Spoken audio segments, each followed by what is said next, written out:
ये amendment real estate developers और home buyers से रिलेटेड है। पीजीबीपी पढ़ते समय हम सेक्शन 43 CA पढ़ चुके हैं, which says that there is a transfer of land or building which is not a capital asset. Capital asset नहीं है, मतलब स्टॉक इन ट्रेड है, बिल्डर है, रियल स्टेट डेवलपर है, लैंड और बिल्डिंग खरीद रहा है, बेच रहा है या बना रहा है और बेच रहा है, तो स्टॉक इन ट्रेड है, बेचने के लिए है। तो if stamp duty value is greater than 110% of consideration, stamp duty value will be deemed to be the consideration, else the actual consideration will be taken. तो 110% का सेफ हार्बर है यहाँ पर। तो for example if the stamp duty value is 100, तो consideration आपका कम से कम 90.9 हो सकता है, क्योंकि अगर उससे कम हुआ तो ये स्टैम्प ड्यूटी वैल्यू कंसिडरेशन के 110% से ऊपर निकल जाएगी और 43 CA लग जाएगा, जिसके अंतर्गत 100 की जो स्टैम्प ड्यूटी वैल्यू है वो कंसिडरेशन डीम कर लिया जाएगा। तो 90.9 तक आप नीचे जा सकते हैं 43 CA से बचने के लिए। हमने ये भी पढ़ा था कि instead of the stamp duty value on date of registration, stamp duty value on date of agreement can be taken. पर उसके लिए कंडीशन ये थी कि कंसिडरेशन और part has been received by specified mode, जैसे बैंक ड्राफ्ट हो गया, नेट बैंकिंग हो गया, या अकाउंट पे ही चेक हो गया, कैश रिलेटेड मोड्स नहीं, बीयर चेक नहीं, कैश नहीं, has been received by specified modes on or before the date of agreement. तो अगर डेट ऑफ एग्रीमेंट या उसके पहले स्पेसिफाइड बोर्ड में आपको कंसिडरेशन या उसका कोई पार्ट मिला है, तो आप रजिस्ट्रेशन की डेट की बजाय एग्रीमेंट की डेट पे जो स्टैम्प ड्यूटी वैल्यू है वो ले सकते हैं। In recent time, the real estate sector has been in difficulties. Demand नहीं आ रही है, डाउन टर्न है। तो फाइनेंस एक्ट 2021 में एक अमेंडमेंट आया जिसका ऑब्जेक्टिव क्या है? Objective is to boost the demand in the real estate sector and to enable, boost the demand मतलब लोग आएँ और खरीदें और रियल स्टेट डेवलपर्स अपने स्टॉक एंड ट्रेड को बेच पाएँ, and to enable the real estate developers to liquidate their unsold inventory.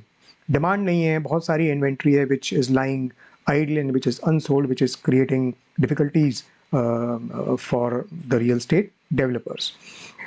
To enable the real estate developers to liquidate their unsold inventory at a lower rate to the home buyers. तो जो residential units हैं, जो घर हैं, जो real estate developers ने बनाए हुए हैं और बिक नहीं रहे हैं, ऐसे ही रखे हुए हैं, विच इज़ क्रिएटिंग डिफिकल्टीज, तो डिमांड को बूस्ट करने के लिए ताकि वो अपनी अनसोल्ड इन्वेंट्री को बेच पाएँ। कैसे बेच पाएंगे? At a lower rate, price कम करेंगे तो उनको बेचने में आसानी होगी। पर प्राइस कितना कम कर सकते हैं? प्राइस आप 90.9 तक कम कर सकते हैं अगर स्टैम्प ड्यूटी वैल्यू 100 है तो। अब 90.9 तो 43 CA में एग्जिस्टिंग सेफ हार्बर लिमिट है ही, पर उससे काम चल नहीं रहा है। तो अगर आपको डिमांड को फर्दर बूस्ट करना है तो ये सेफ हार्बर लिमिट आपको 110 से थोड़ी बढ़ानी पड़ेगी ताकि कंसिडरेशन और नीचे तक लाया जा सके। तो अमेंडमेंट क्या है? अमेंडमेंट में 110% safe harbour limit has been raise to 120%, ये बढ़ा दी गई है। इसको बढ़ाने से क्या होगा? हमने ऊपर देखा था कि अगर स्टैम्प ड्यूटी वैल्यू 100 है, तो अगर 10% सेफ हार्बर लिमिट है तो आप 90.9 तक नीचे ला सकते हैं। पर उससे क्योंकि काम नहीं चल रहा है, आप चाहते हैं कि और थोड़ा प्राइस कम करें जिससे डिमांड बूस्ट हो, तो 20%, अगर 110% की बजाय 120% आप सेफ हार्बर लिमिट ले आते हैं तो आप थोड़ा और नीचे जा सकते हैं, 83.33 तक ला सकते हैं।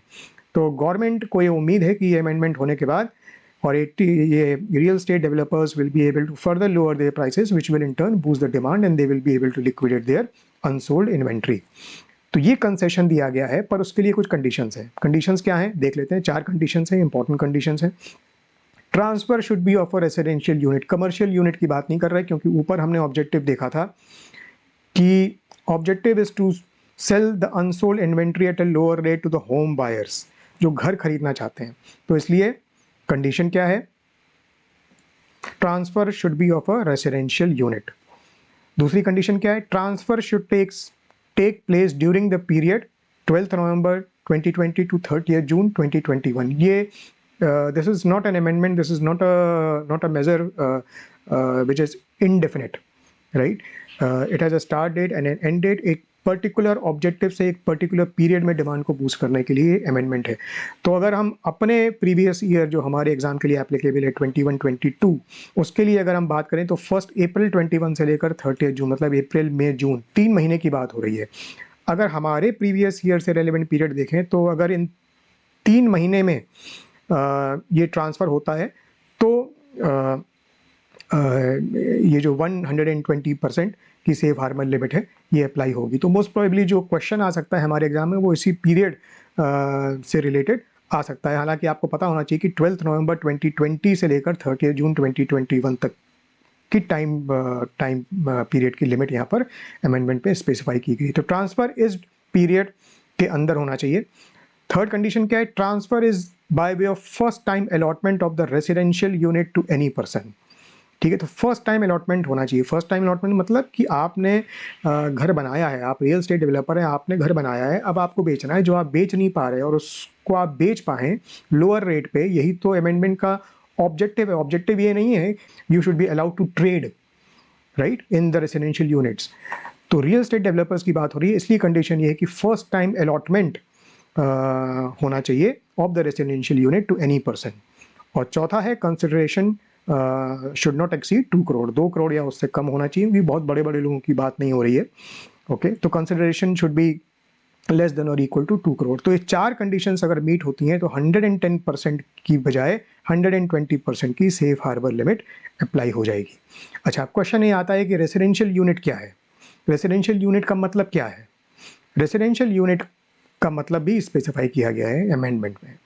It means an independent housing unit. तो फॉर एग्जांपल एक बिल्डिंग है जिसमें ये मान लीजिए कॉरिडोर है, ओके, और ये फ्लैट है, ये फ्लैट है, ये फ्लैट है, ये फ्लैट है। It means an independent housing unit. तो ये चारों इंडिपेंडेंट हैं, ओके। और इंडिपेंडेंट हाउसिंग यूनिट का मतलब क्या होगा?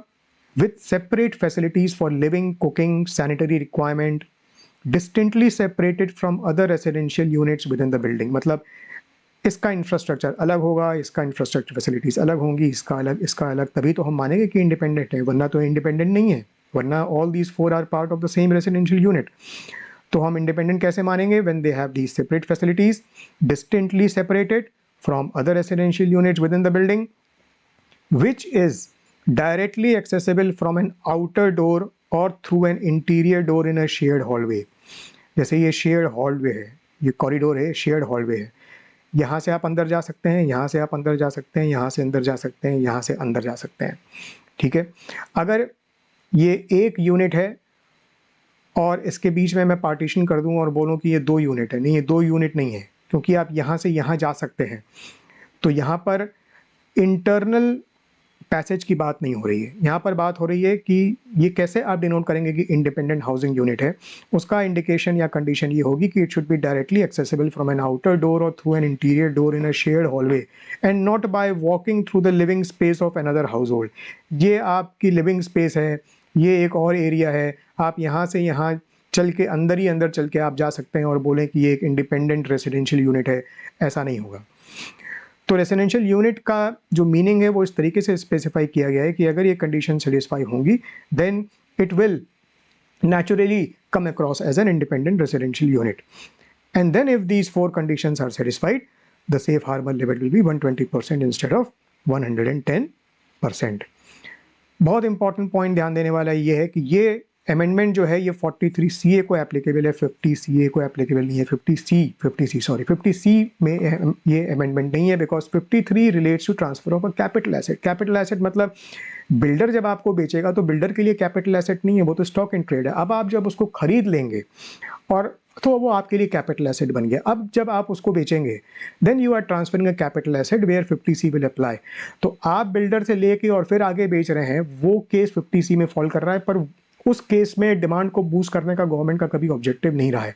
तो गवर्नमेंट का ऑब्जेक्टिव ये रहा है इस अमेंडमेंट के पीछे कि रियल एस्टेट बिल्डर्स को इस अमेंडमेंट का बेनिफिट देने की ज़रूरत है, ताकि होम बायर्स को भी ये बेनिफिट मिले कि वो लोअर रेट पे ये फर्स्ट टाइम अलॉटमेंट के थ्रू जो रेजिडेंशियल यूनिट्स बेची जा रही हैं वो खरीद सकें। इसलिए 50C में अमेंडमेंट नहीं किया गया और 43CA में ही अमेंडमेंट किया गया। ये गलती आप मत करिएगा।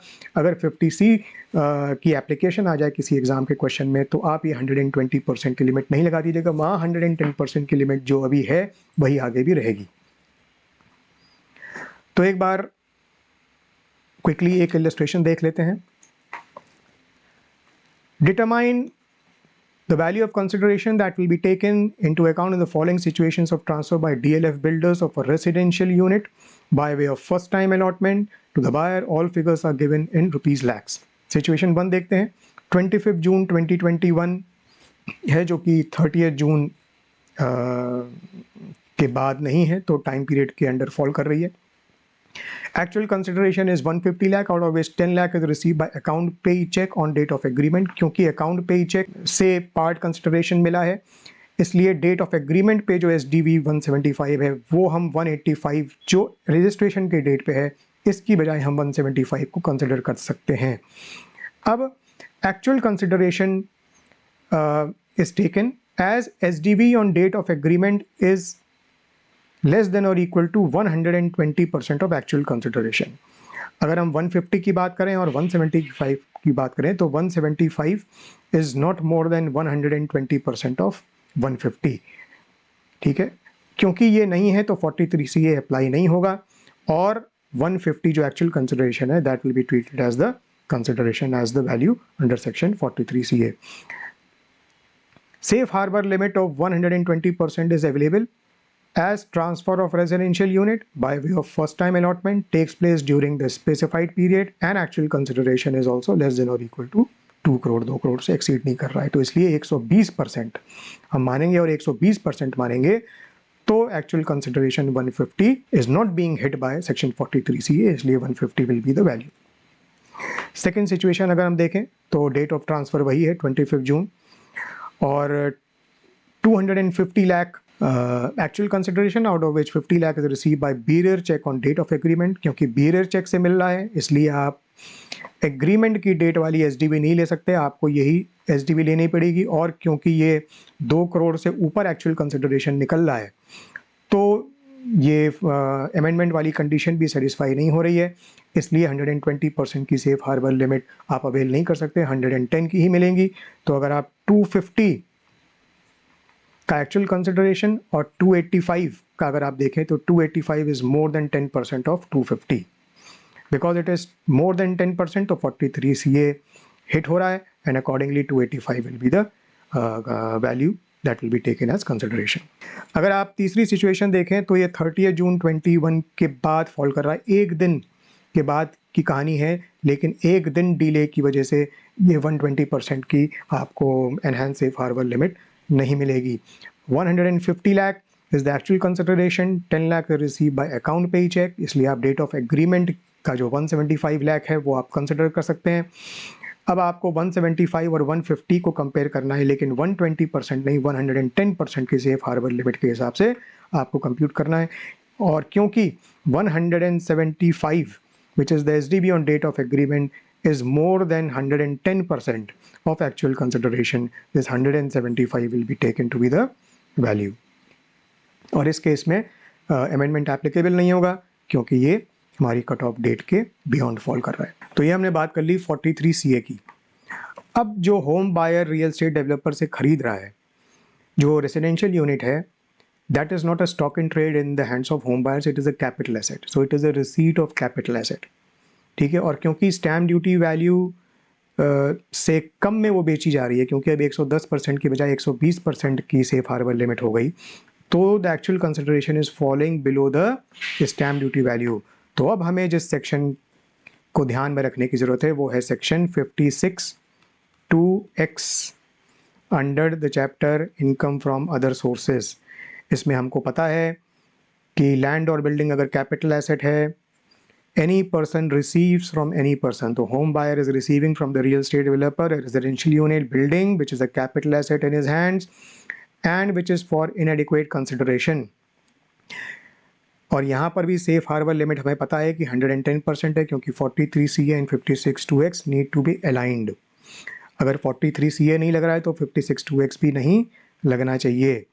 पर वहाँ अगर हमने 120% कर दिया और यहाँ अगर हमने 110% करके छोड़ दिया तो 120% की वजह से वो कंसिडरेशन सेफ हार्बर लिमिट 110% से भी नीचे चला जाएगा and consequently the buyer will be hit by this.